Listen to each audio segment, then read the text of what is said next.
അപ്പോൾ അഗെയിൻ ഞാനൊരു hair style video ആയിട്ടാണ് കേട്ടോ. സഞ്ചരിക്കുന്ന പൂക്കൂടെ നിങ്ങൾ കണ്ടിട്ടുണ്ടോ? കണ്ടില്ലെങ്കിൽ ഇപ്പം കണ്ടോളൂ കേട്ടോ. പതിവ് പോലെ തന്നെ നമ്മൾ മുടി ക്രാബ് എടുത്തതാ ടൈ ചെയ്യുക.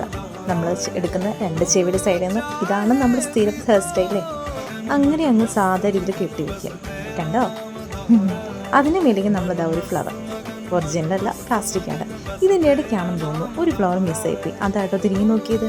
ഒരു യൂപ്പിന് സെറ്റ് ചെയ്ത് ഒരു 3ഓ 2ഓ ഫ്ലവർ എടുത്ത് അങ്ങ് നമ്മുടെ ഹെയറിൽ അങ്ങ് സെറ്റ് ചെയ്ത് വെച്ച് കൊടുക്കുക. വൈറ്റ് എടുക്കുകയാണെങ്കിൽ ഇതാണ് കേട്ടോ ഫ്ലവറേ. പ്ലാസ്റ്റിക്കാണ്, അതുകൊണ്ട് പിന്നെ കൊഴിഞ്ഞു പോകുന്നു പേടിക്കണ്ട.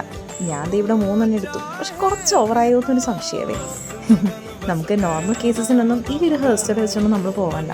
കാരണം സഞ്ചരിക്കുന്ന പൂക്കട എന്ന് നമുക്ക് നാട്ടിലുള്ള പേരും തരും. പിന്നെ നമ്മുടെ ചോട്ടാ മുംബൈക്കകത്തൊരു അമ്മൂമ്മ പൂ വെച്ച് നടക്കുന്നുണ്ട് ചെവിയിൽ. എനിക്കതാട്ടോ ആദ്യം തന്നെ തോന്നിയത്. ഞാനിവിടെ 3 എടുത്തിരിക്കുന്നത്, നിങ്ങൾക്ക് 1 എടുത്താൽ മതി. പിന്നെ ഈ ജാസ്മിൻ ഫ്ലവർ എങ്ങനെയുണ്ട്? സാധാരണ നമ്മളെല്ലാവരും ചെയ്യുന്ന പോലെ തന്നെ നോർമൽ ഒരു മുടിവെട്ടിന് നമുക്ക് ഈ മുല്ലപ്പൂവും കൂടെ വെച്ച് കഴിയുമ്പോൾ ഒരു ഭംഗി അറിയാൻ വേണ്ടിയിട്ടാണ്. പിന്നെ ഒരു സീക്രട്ട് കൂടെ പറയാം.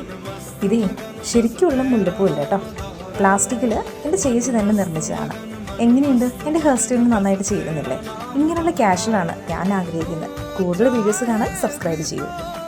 അല്ലേ, ഈ സഞ്ചരിക്കുന്ന പൂക്കൂടെ നിങ്ങൾക്ക് ഇഷ്ടപ്പെട്ടെങ്കിൽ ഒന്ന് സബ്സ്ക്രൈബ് ചെയ്തിട്ട് പോകും കേട്ടോ. ഒന്നുകൂടെ പറയുക, സബ്സ്ക്രൈബ് മറക്കല്ലേ.